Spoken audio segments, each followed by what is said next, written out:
how we get connected to the present theme of the present lecture.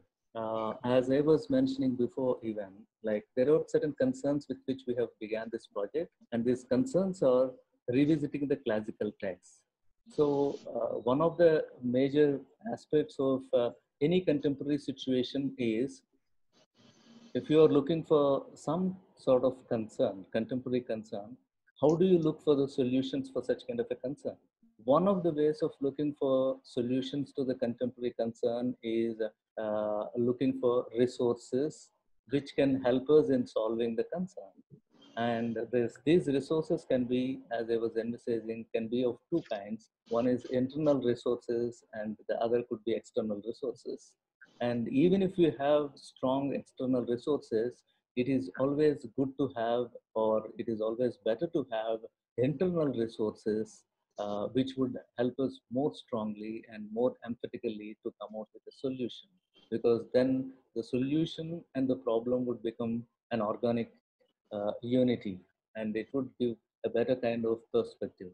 And with that perspective, with that intention, we try to look at the classical Indian texts. Revisiting the classical Indian text has become so important because of this concern. Okay, so that is how we thought of revisiting the classical Indian texts, especially Mahabharata and specifically the text Bhagavad Gita, and we try to reappropriate these texts uh, through the from the contemporary perspective of the contemporary life. Unless we do that, we will not be able to get connected to the classical text. So one of the best ways is to reappropriate the classical text, which we have initiated in this project. And what is the purpose with which we have done? It is to explicate or bring out universal philanthropic and humanitarian aspects of the text Mahabharata and Bhagavad Gita. This is the basic concern with which we have began the journey in this project. And there are 3 pointers that we have in the project, which the title of the project itself makes very clear to us. When I said yoga consciousness in Mahabharata and Bhagavad Gita, the ethical implications of societal and political well-being, there are 3 pointers that come forward and try to ask us to explore further. One of them is yoga consciousness in Mahabharata and Bhagavad Gita.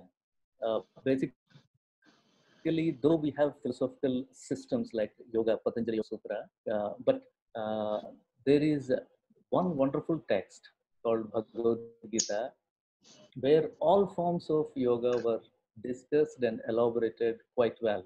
So that is how that, in fact, if you are looking for a textbook of yoga, then you can take Bhagavad Gita to be more appropriate one than getting into Patanjali Yoga Sutra, because Patanjali Yoga Sutra tries to give a philosophical perspective and a different kind of dimension, whereas Bhagavad Gita tries to integrate various forms of yogic consciousness and try to help the individuals. And the second and third pointers that we have in the project are ethical value of societal well-being and ethical value of political well-being. In fact, if we are really looking for ethical value of societal or political well-being, as we understand, there cannot be any better text than Bhagavad Gita, because Bhagavad Gita tells us as one of the major concerns, the question that the project tries to address is what is the right course of action? And if you are looking for an answer to what is the right course of action, then again we have to fall back to Bhagavad Gita, which is better situated in the consciousness of each one of us in India, and also the scholars who have been exploring into Bhagavad Gita from various parts of the world. And that is where, if we look at the value of societal or political well-being, then Bhagavad Gita is again the best text which we should explore. Like, what kind of action would lead to the ethical value of societal well-being? If we are posing this question, then it is Bhagavad Gita to which we have to get back. And coming to the present theme, like Professor Sadananda More has decided or help us to understand, it will be helping us to understand the place of Gita in Mahabharata. As I have already stated clearly that the project itself is on Mahabharata and specifically on Gita as well. And the pointers that we have, that we envisaged in the project, directly deal with the text Gita. So if that is the case, the first step that we have to put forward is to see the place of Gita, which Professor Sadananda More is going to help us to understand. Okay, so it's in fact when we hear about Gita, one of the slokas that comes to the mind is Sarvopanishado Gavaha Dogdha Gopala Nandanaha Pardho Vatsa Sudhir Bhokta Dugdham Pitamrutam Mahat, which means all Upanishads are cows and milked by Krishna. These Upanishads were milked by Krishna. Arjuna is the calf, and those who are wise and pure drink the milk, which is supreme and immortal nectar called Gita. So, which tries to tell us that because if we are looking at Indian philosophical tradition, we have to begin with Upanishads. And this shloka tells us that Upanishads were milked by Krishna, and what comes out as Gitamrita is the pure philosophy of the Indian tradition, and which is given to us.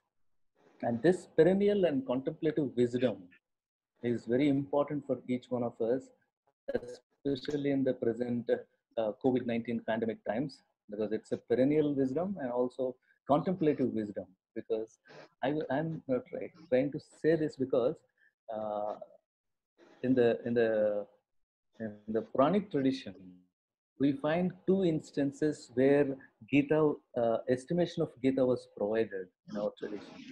One is Varaha Purana, where Gita Mahatmya is specifically addressed and explicated, and it tries to tell us that various ways in which an individual can get benefited by reading Bhagavad Gita.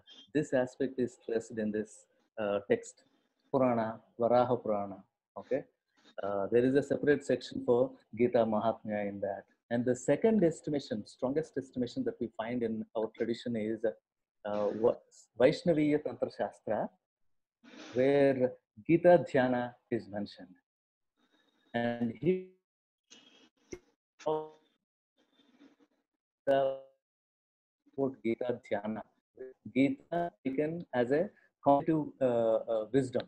So these are the two very good estimates of Bhagavad Gita that we find in our Indian tradition, which tell us that the place of which tries to help us in understanding the place of Bhagavad Gita in Indian tradition. And this Vaishnaviya Tantra Shastra, in fact, the sloka that I have recited, Sarvopanishado Gavaha, is from this Vaishnaviya Tantra Shastra, where Gita Dhyana is mentioned. Uh, I just want to read one very important quotation from Professor who has written seven. He says the Bhagavad was at once as a literary expression of the most ancient form of Ekantika Dharma, and also as being least particularized and the least sectarian. It does not intend to be a book of the determinate school, but any determinate school, but of all orthodox schools. Around the personality of Krishna, it sounds a recall to all traditional forces for a new life impetus, and this is what explains its universal value in Hinduism. So, this is a wonderful estimate that is provided by a French scholar to Bhagavad Gita, and which tries to tell us that it in fact tries to address or give us dharma as Akantika Dharma. So this is how the tradition has situated the text and given it to us, and we have to react to that and reflect on that and understand it in a better way, especially in the present contemporary situation. And in this particular way, Professor Sadananda More's talk is going to be very useful to the project and also to the public. Many other individuals who have joined us with out of their interest in Mahabharata text and also to see what is happening in academics, right? So thank you so much to all of you for joining. And I request Dr. Geetesh Nirban to introduce Dr. Sadananda More and go forward, take the session forward. Thank you, Dr. Geetesh. Dr. Geetesh, over to you. Thank you, Dr. Bala. Namaskar, everyone. Before I go ahead with the introduction of our esteemed speaker for the day, I would like to make a few requests to you. Please keep your cameras switched off and mute the microphones for a seamless experience of today's session. I would even like to request you to write down your questions at the end of the webinar in the chat box, and we'll try our best to address most of them. At the end of the session, I would be asking everyone to switch on their cameras because we would be taking group photographs for our record. And just to let you know about the format of the webinar, we will be having address by our esteemed speaker for 45 minutes, which will be followed by Q&A for 30 minutes. So we are very honored to have amongst us today, Dr. Sadananda More. He retired from Savitribai Phule Pune University and is presently holding a professorship in Sant Namdev Chair at Savitribai Phule Pune University, which was formerly known as Pune University. He was also elected as the president of 88th Akhil Bharatiya Marathi Sahitya Sammelan at Ghuman, Punjab. He's also the recipient of fellowship for his academic contribution by Asiatic Society, Mumbai. Presently, he's a chairman of Maharashtra Rajya Sahitya Sanskriti Mandal. Professor Sadanand is a writer, poet, critic, biographer, playwright, historian, and scholar. His research areas range from philosophy, history, literary criticism, arts, and sociology. With innumerable publications in form of books and journal articles, as well as newspaper writings, he's known and appreciated for giving philosophical authenticity to his writings. Having pursued masters in philosophy and ancient history and culture, Professor More's PhD thesis was on the Gita as a theory of human action, which received Gurudev Ranade Damale Award. Later, he went ahead with postdoctoral research on Krishna, the man and his mission, which was published in 1995 and is considered as one of the most important contributions to the field of Mahabharata and Krishna scholarship. He was honored with Sahitya Academy Award for his renowned work titled Tukaram Darshana. His major biographical work is on Sant Dhyaneshwara, Lokmanya Tilak, and Mahatma Phule. His research focuses on deep understanding of social and political complexities while serving as a link between Indian tradition and modernity. We are so honored and privileged to have you amongst us, sir. Moore is now going to be delivering the address on the topic, the place of Bhagavad Gita in Mahabharata. Over to you, sir.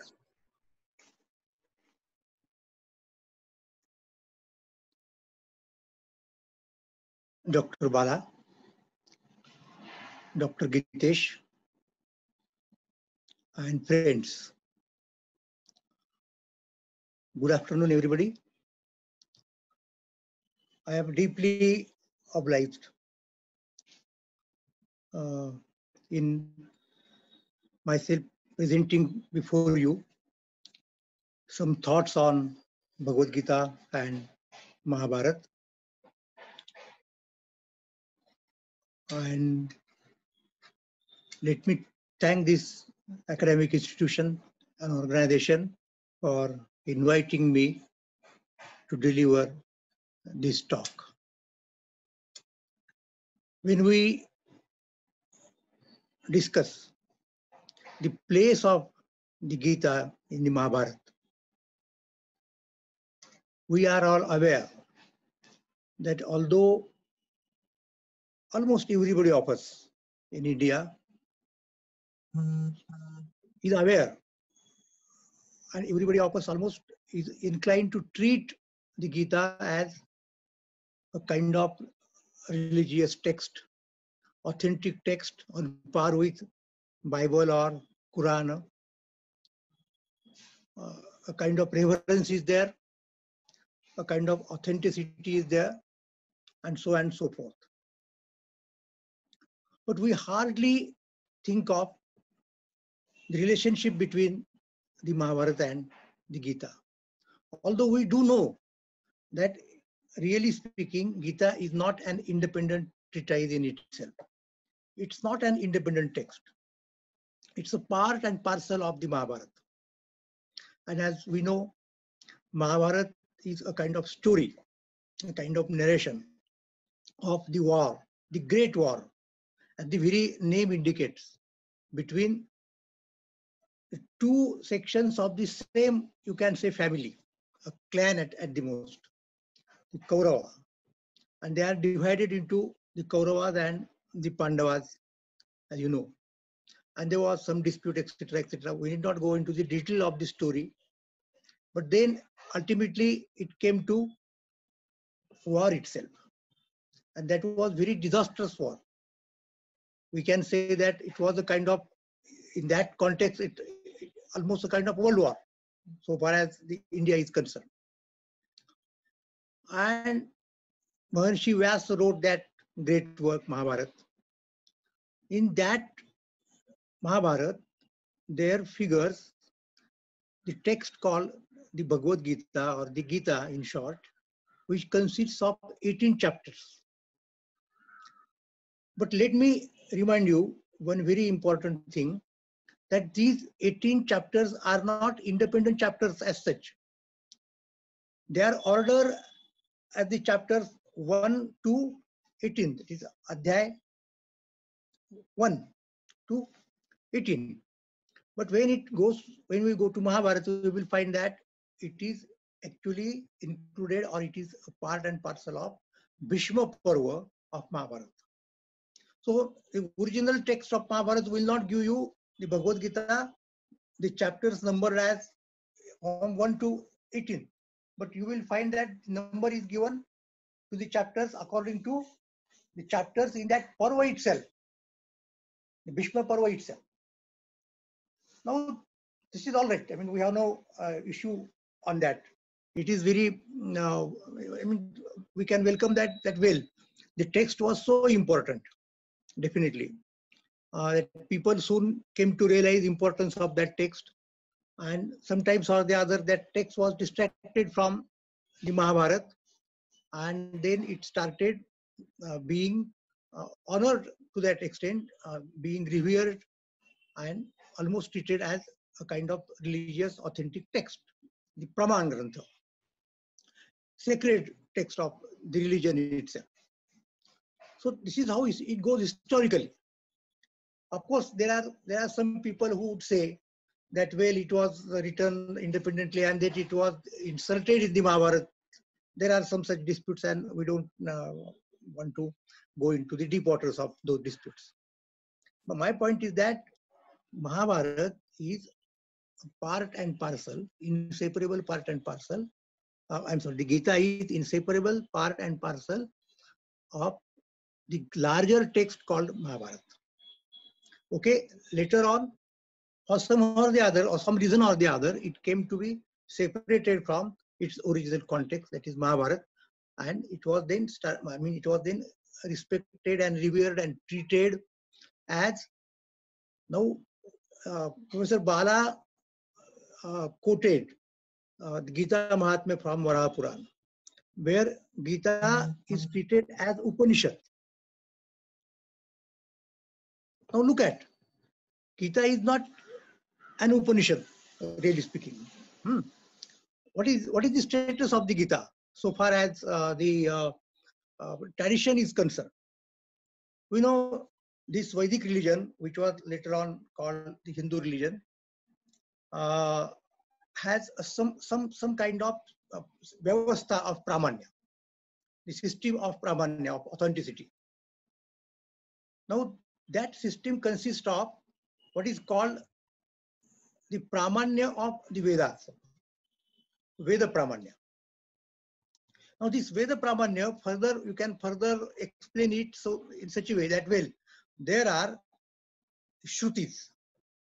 Vedas are the Shrutis, that those mantras which were revealed to the Rishis or seen by the Rishis, okay, so therefore they were the drashtas of the mantras. Therefore, or in other words, you can also say that they listen, okay, those mantras, and therefore Shruti. Shruti means which was heard by the Rishis. So they are the Shrutis. Now, after the Shrutis, we have what is called Smrutis. Now, what are the Smrutis like Manu Smriti or Deval Smriti and Vasishtha Smriti and so forth? The Smrutis are not on par with the Shrutis. They are definitely, people have respect for them. That is, there is no dispute about that. But that respect can never equal, okay, to the respect which people have in the Shruti. So far as the order of the authenticity goes, the first stands the Shrutis, then the Smritis. And what is the norm of interpretation? The basic norm of interpretation is that while interpreting a text, we have to interpret the Smriti in terms of, or as it goes consistent with the Shruti. If there is a dispute between Shruti, that is the Vedic lore itself, and Smriti, Ramayana, Mahabharata, they are all Smritis, then you have to give preponderance to the Shrutis. This is very important. That is to say, the Smriti cannot override Shruti. This is fine. Now, this is the norm of interpretation. Now, when we come to Bhagavad Gita, what we find? We find, and now I am referring to our forefathers, the first interpreters of the Gita. Who were they? Shankaracharya was the first, so far as the availability of the text are concerned. Text is concerned. So he was the first Bhashyakar of Bhagavad Gita. Then, there is a line of the commentators, Bhaskaracharya and then Ramanuja and then Madhva and then Vallabha, in between Nimbarka and so on and so forth. Then there were commentaries on the commentaries. So we have a great discourse so far as the Bhagavad Gita is concerned. Now, these acharyas or the Bhashyakaras, they never treat Gita as Shruti. I mean, although we do say that the words of the Gita, I mean, they came out of, or they came from the mouth of Lord Krishna himself, who was the incarnation of the God. That is fine, that is well taken. But then this fact itself cannot equal the Shrutis. Why? Because look at whatever Krishna might have said to Arjuna, it was then compiled by Vyasa Maharshi. And therefore it becomes Smriti. The Gita was not revealed to Vyasa, for example. So Vyasa later on, put it down in black and white, you can say, and then that text was incorporated in the Mahabharata. And therefore the tradition, so far as the tradition is concerned, they don't have even an iota of doubt about that Gita is not Upanishad, Gita is not Shruti, because Upanishads are Shrutis, but the Gita is Smriti. This kind of verse in Gita Mahatmya of Varaha Puran and etc. These things are a kind of, it's a way of giving respect to Gita, paying respect to Gita. It's a kind of arthavas, it's a kind of prashansa of the Gita. And therefore, Shankaracharya is very keen whenever it comes to him to declare that, well, here is the meaning of this particular shloka, and I follow not this kind of meaning, but this kind of meaning. Why? Because this meaning is consistent with Shruti, the meaning of Shruti. And Bhagavad Gita or Lord Krishna had no business to contradict Shruti and thereby override the original Shruti text. So this is the real position. But then what happened? Why? How this process? The process happened like this, that because it was, you can say, word of the Lord Himself. Then sometimes or the other, as I told you, people who we don't know, okay, but someone or it could be some institutional activity by some matha or whatever it is. That because the Bhagavad Gita was, getting popularity among the people, so someone just put it out of the original Mahabharata and started treating it as a text, important text, religious text, sacred text, to the extent, okay, of or on the level or on par with the Shrutis. And then now you will find what I'm going to assert now. Now see, there is in Indian tradition, Vedic tradition, the concept of what is called Prasthanatrayi. Prasthanatrayi. There are three important pillars, you can say, of the tradition, so far as the Pramanya is concerned, so far as authority is concerned. Which are these three texts? They are first the Upanishads, they are Shrutis, really speaking. Then there is what is called Brahma Sutra. What is Brahma Sutra? Brahma Sutra is a kind of aphoristic, you can say, summary, aphoristic summary of the Upanishads, compiled by Badarayan. And why did Badarayan need to do that? Because there are many Upanishads, at least 10 principal Upanishads, and you find kind of at least apparently paradoxical claims in Upanishad. So there is a need to reconcile such contradictions, okay, and to come out with one consistent message, one consistent interpretation of all the Upanishads, which is called Vedanta. So what is Vedanta? Vedanta is nothing else but the Upanishads. So Vedanta, really speaking, is the first prasthan. And you know what is the import of that prasthan? Vedanta. Vedanta is, connected to a kind of obtaining, you may use the word liberation or emancipation as you choose it, moksha. And it is believed that that kind of moksha is possible only through knowledge. And these Upanishads or Vedanta imparts this knowledge of Brahman, Atman and Jagat. So in that sense, it is metaphysical text. All the Upanishads are treated as Adhyatma, metaphysical text, and which impart us knowledge of Atman and Brahman, etc., etc. And then there will be, disagreements and disputes and controversies about the nature of all these three entities and their relationship with or among each other.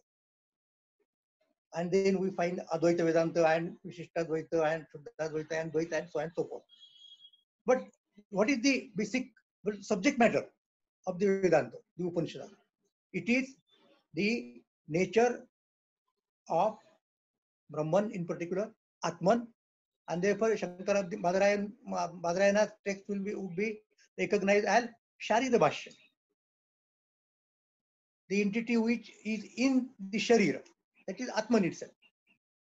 So that is how it goes. Okay, so that Vedanta, this is the first prasthan. Then next prasthan is Brahma Sutra. Why? Because Brahma Sutra gives us a kind of consistent summary in aphorisms of the Vedanta or of all such Upanishads. And then there is a third prasthan. which is that is Bhagavad Gita.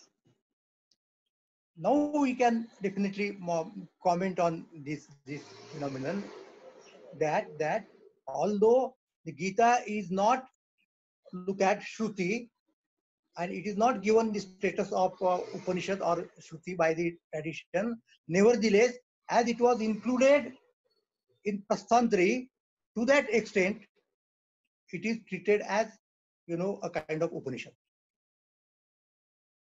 And naturally, see, so far as the Brahma Sutras are aphoristic summary of the Upanishads, now their import of both of these texts, that is Upanishads and Brahma Sutras, must be the same. Brahma Sutra cannot, tell us anything other than what Upanishads have told. It is the summary of Upanishads. Now, what happened, since there is the third Prasthan, Bhagavad Gita, now naturally a kind of understanding, developed in philosophers and scholars that as a text on par with the Upanishads, Vedanta, the Brahma Sutra, Bhagavad Gita must also have the similar kind of message to us. That is, then Bhagavad Gita is also a kind of, the treatise in Vedanta, explicating the nature of Atman, okay, knowledge, and how to have moksha through that knowledge. And that's all. Now, once this understanding emerges, then naturally people or scholars tend to interpret the Gita in the line of Upanishads and the Brahma Sutras. Now, this is fine so far as this increases the respect for Gita amongst common people. That is fine. But really speaking, if we go, a bit deeper and ask the question, what was the problem for the Vedanta, Upanishads, and naturally, accordingly, for the Brahma Sutras?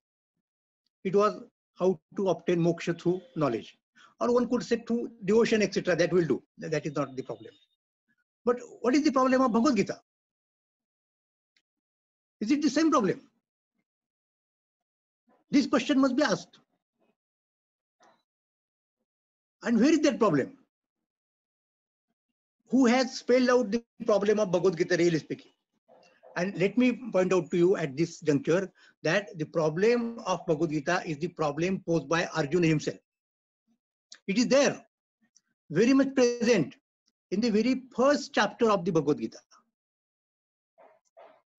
And Arjuna himself states that problem, from, you can say that the whole of the first chapter, the background of the problem and problem of Arjuna himself. And then Krishna starts or begins responding Arjuna or replying, and you can by way of answer to his problem, putting forth a kind of solution to it from the 11th verse of the second chapter. So the problem is there already. It is articulated. We need not go outside. But you will find that most of the commentators of Bhagavad Gita simply eliminate the first chapter, the 10 verses of the second chapter. They don't comment on that. They simply begin with the 11th verse of the second chapter. Now this is something curious. Why should they do it? Now it was for the simple reason, if they begin with or they have full-fledged commentary on the first chapter, I mean, you will just begin to pursue the problem of Arjuna himself, which is not metaphysical problem, which is not problem of the real nature of Atman or Brahman or the Jagat. No. His primary concern was not to have emancipation. His problem was simply, you can say, ethical, social, and political problem. But if we ignore this very story, I mean, to call it story will be something, you will be doing injustice to that you can ignore it. It's a kind of background. It is, dispensable. No, that is not the thing. It is in the first chapter itself that Arjuna explicates his problem. And the first 10 verses in the second chapter. What is his problem? His problem is that it is the problem regarding the war which he is going to face. He is about to face. Now, he was a warrior, Kshatriya. He had fought a number of battles successfully almost. He was a well-known warrior of that time. So he had, it is not the case that he was afraid of that kind of thing. Now, he started perceiving the situation in different way. The battles which he had fought before this Mahabharat battle were all the battles, in which the enemy was outsider. Now, here is the battle where, in which there was a kind of schism within the same community, within the same clan, you can say. So there, Arjuna was supposed to fight with his own people, Swajana. The concept of Swajana is there. And now Arjuna starts thinking that how such kind of war, waging war against one's own people can be justified. So basically Arjuna's problem was the problem of justification of a particular kind of war with our own people, or with Swajana. And therefore he declares that now he rather expects Krishna to convince him of the justifiability of the war. And so long as Krishna is not, going to, justify this war, he won't, begin it. He will refrain from that. So his question was this question. And that this is not metaphysical question. This has nothing to do with liberation, etc., etc. But somehow or the other it happened that because it was severed from the original context of the Mahabharata, people started giving different metaphysical interpretations to Bhagavad Gita, and we had great loss. So Mahabharata is a basic frame which sets the very method, very procedure, the very norms of interpreting Bhagavad Gita. So therefore the first and foremost need for me to interpret Bhagavad Gita in its proper way is to, take it back from the Prasthantrayee and place it in the Mahabharata. So this very theme, the place of Mahabharata, a place of the Gita in Mahabharata. Gita has the central place in the Mahabharata. And this is bilateral. That is to say, Gita cannot be interpreted properly outside the context of Mahabharata. So Mahabharata is the very, interpretative necessity of Bhagavad Gita on the one hand. And on the other hand, you just take out Bhagavad Gita from Mahabharata, what will happen? The great war cannot be justified. Anybody will be in a position to condemn it. So therefore, Bhagavad Gita in this sense is the heart of Mahabharata. Is the heart of Mahabharata. Because it is with reference to Bhagavad Gita that we can justify the Mahabharata war, and it is with reference to Mahabharata that we can interpret the Bhagavad Gita.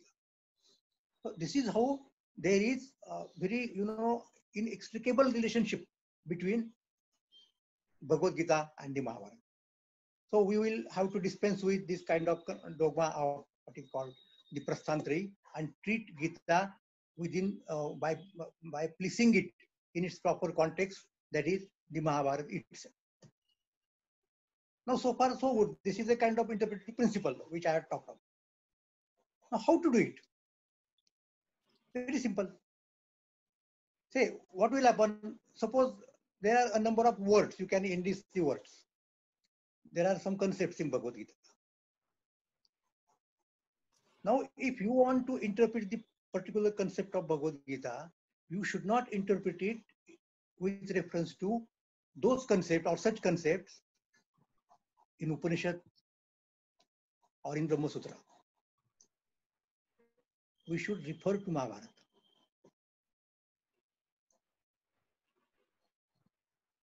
Then only you will be in a position to do it. And there are a number of concepts which are not available even in Upanishad. What about the concept of Loka Sangraha? You will not find it there. The whole Mahabharata, including Bhagavad Gita, is a kind of philosophy of action. It has a concern of with human actions in all its aspects. How it originates, what are the limits? In fact, is action possible? First of all, it's very interesting. And then which actions are justifiable, which are not? How to justify them? In a sense, this is also the theme, of dharma. But so far as Bhagavad Gita is concerned, Bhagavad Gita sees that dharma in the regular, sense of the term, dharma simply, classifies human actions into various heads as kartavya, akartavya, karma, akarma, etc., etc. And this is general classification. It doesn't go in, in deep water. So therefore, sometimes the dharma itself needs to be examined critically. And here comes what is called niti. Niti is not ethics in that sense of the term. I mean, as we use it. It is Rajaniti. So Bhagavad Gita has two aspects. As social philosophy, as philosophy of action, it has something to do with ethics on the one hand and politics on the other hand. So this is not the theme of the Vedanta. But when you will find that I have shown in my the work Gita as a theory of human action, that there are the places where the Vedantins, the interpreters, whatever sort of Vedantins, it could be Vishishtadvaiti or Dvaiti or Advaiti, whatever, they try to impose or project their interpretation, metaphysical interpretation of the social and political concepts of Bhagavad Gita. So the social and political concepts are there, and they are to be linked up with those concepts in the Mahabharata. So without the full-fledged knowledge of Mahabharata, you cannot have, a proper interpretation of Bhagavad Gita. Now, this thing first struck Lokmanya Tilak when he wrote his Gita Rahasya. What is Gita Rahasya? He says that Gita Rahasya is our philosophy of ethics. So he wanted to treat Gita as theory of ethics, and therefore he compares the ethics of Gita to Aristotle and Kant and Mill and Sigwick and Bentham and so on and so forth. So his was an ethical interpretation of Bhagavad Gita. Now I could see, I'm just standing on the shoulders of the great Lokmanya, that well, over and above, it is political also. Or rather, it is first political, and then you can see it is ethical. And there were definitely some people who could see it to this extent or that extent. Then, for example, I would rather point out to you some important things. For example, in 18th chapter, there is a wonderful analysis. Panchayitani Mahabhavo, Karanani Nibodhame, Sankhe Krutante Proktani, Karmanam Phalasiddhaya. Adhishtanam Tatha Karta, Karanam Cha Pruthak Vidam, Vividhascha Pruthak Cheshta, Daivam Chaivatra Pancham. Now what is this? You will have to go to Mahabharata. But people have put forth simply Vedantic interpretation. Just go with me. Adhishtan. What is Adhishtan? They say Adhishtan means your body. Then when we come to Karta, that Karta must be an embodied agent. It cannot be without body. So Adhishtan doesn't mean body. Adhishtan means something on which you work, you act. So, for example, if you are a farmer, the whole agricultural land is your Adhishtan, for example. If you are a carpenter, then that piece of wood will be your Adhishtan. And this is given in Mahabharata at couple of places. So Adhishtan means this kind of thing. Then Karta. Karta means the agent, human agent, who acts, embodied human agent. And then all those things, the freedom of will, etc., they will come there. And then that will be a kind of ethical business. Karta. Karanam cha pruttu. Karta is not something that entity, metaphysical entity called Atman. No. Then Adhishtanam tatha karta, Adhishtanam tatha karta, then there comes Karana. What is Karana? Again, people who treat Karana as the organs. No. When you say Karta, Karta is already, embodied human being, and so far as that is concerned, he has those organs, Indriyas. The Karana means the instruments, equipments, etc., with which the Karta is equipped. Yeah. Then Vidasya Pruthak Chesta, the fourth. So there is a kind of trial and error element in there. Sub-actions, you can say. And given all those things, suppose, for example, they are all favorable to the agent, and there are chances of his, obtaining success, the result, karma phala. Something happens abruptly, unexpectedly, accidentally, you can say, that is Daivam Chayavatra Panchama. Daiva is not some metaphysical or mysterious concept. It is not something fatalistic. There are in the situation some elements of which we are ignorant. We don't know them. The factors may be of Adhishtan, they might belong to the body. Yeah. The Karana. And again, if you go to Mahabharata, you will find a number of illustrations for that. And then the whole calculation collapses. And the action which was just which is on the verge of success, it fails. Now, this is how the concepts in the Bhagavad Gita are to be interpreted in, its reference to the Mahabharata first, and secondly, the text on Rajaniti. The Brihaspati, Shukra, Kautilya, Kamandaka, and all those people. We have a great tradition of political thinking.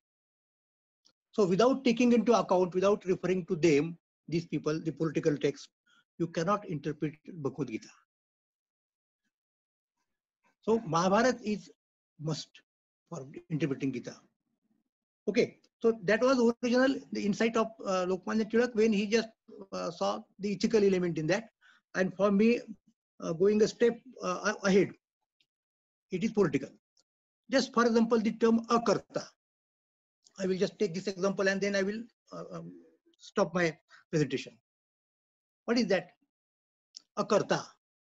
Chaturvarnam maya srishtam. The term akarta comes there. Gunakarma vibhagashaha. Tasya kartaram api mam viddhi akartaram.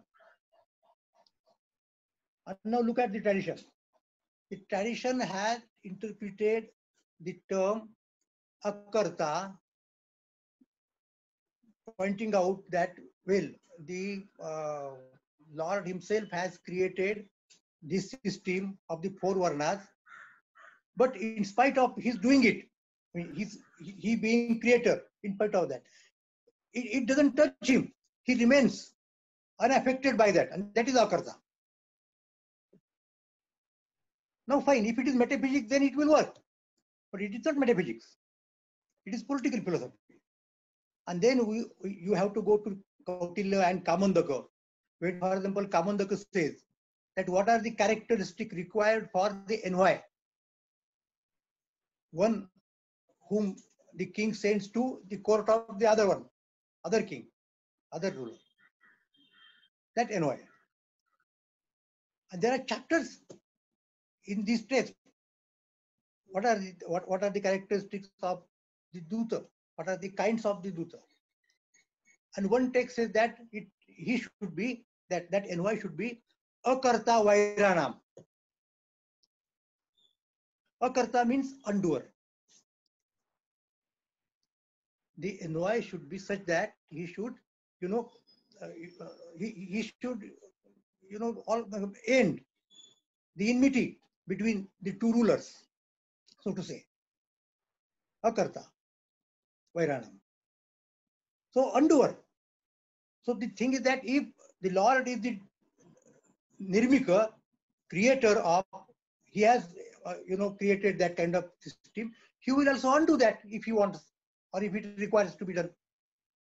That is how, so to say, that the terms and concepts in Bhagavad Gita need to be interpreted as a text in political and ethical, or at the most, I mean, the general level, social philosophy. Instead of that, we are doing that kind of business in terms of metaphysics, and then you will find everything, whether it is dharma or yoga, all concepts can be assigned meaning in consistent with political and social philosophy, and that is the place of Gita. If you interpret the Gita in this way, as a political text, because Arjuna's problem was not metaphysical problem, his problem was a political problem, social problem. Foreseeing the consequences of the war, for example. And therefore, the central place in this is that Mahabharata provides us the necessary frame of interpretation of the Gita, and Gita provides us the justifying principle of the very narration, meta-narration of Mahabharata, without which Mahabharata will, fail. Okay. So that is what I would like to point out to, your notice. And let me thank the organizers for actually undertaking such kind of project, which is a timely project, as Dr. Bala had pointed out to begin with. And then, of course, for inviting me to this gathering of scholars. Thank you very much. Over to Dr. Gitesh. Yeah. We've had a wonderful session. I was quietly listening to everything as well as reading all the questions. So Professor Sadanand gave an interesting version for us to think upon in light of the present situation also, saying that it's not just the devotional element that we need to focus upon, but and confine ourselves to the metaphysical interpretation of Bhagavad Gita, but to look at it from the ethical and political perspective, which in a way, I think Dr. Bala quite interestingly justifies the title of our ongoing research on yoga consciousness as an ethical ideal for societal and political well-being. So high time that scholars in philosophy and religious studies about a little bit from the metaphysical world and try to understand what kind of ethical and political significance these texts actually ask us to think upon, to reflect upon. So Professor Sadanand, it's been such a wonderful experience for us to have you, wherein you did begin with a very interesting statement saying Mahabharata is the interpretive necessity of Bhagavad Gita. It's very difficult to actually keep Bhagavad Gita out of Mahabharata, because the moment we take that text out, Mahabharata then becomes a little uncomfortable a text for us to understand from the philosophical perspective. So Bhagavad Gita is integral to Mahabharata. That's what was an understanding for all of us today. I take this opportunity to thank our esteemed speaker of the day for having spared time, especially at this the hour of the day when we are all usually resting. Thank you, sir, for being with us. I thank all the participants who have, I think, skipped their nap, let's say the siesta, for the societal well-being in order to understand that how these traditional texts have so much for us to offer, so much for us to learn from. And as Professor Sadanand did say, we can't just cut our tradition. We need to actually get the tradition out and try to interpret it from the modern perspective. So thank you, dear participants, for being with us. I request all of you to follow our social media handles as far as possible. This project is an effort to connect to younger lot, and it's an opportunity for us to revisit our traditional text, to reinterpret, as well as to re-understand in light of the present situation. So thank you for being with us. Herein, I would like to convey to all of you, as well as request you, that after every session, we are sending the feedback forms. It would be really wonderful that you send your feedback to us. It could be critical comments also. We look forward to that so that we can improve upon the series of webinars. Those of you who have joined us for the first time, just to let you know that today we have completed 4 lectures within the month of June, and we look forward to having all of you with us for the next 11 months. So continue with us with the same enthusiasm, because it's your enthusiasm which is going to push us to get in many more scholars who have been consistently working on Mahabharata and Bhagavad Gita. Thank you for being with us. Thank you, Dr. Bala. Thank you, the whole team of SPARC, which actually works very hard to make these sessions available for all of us. Thank you, Professor Sadanand, for being with us. Thanks a lot, and namaskar.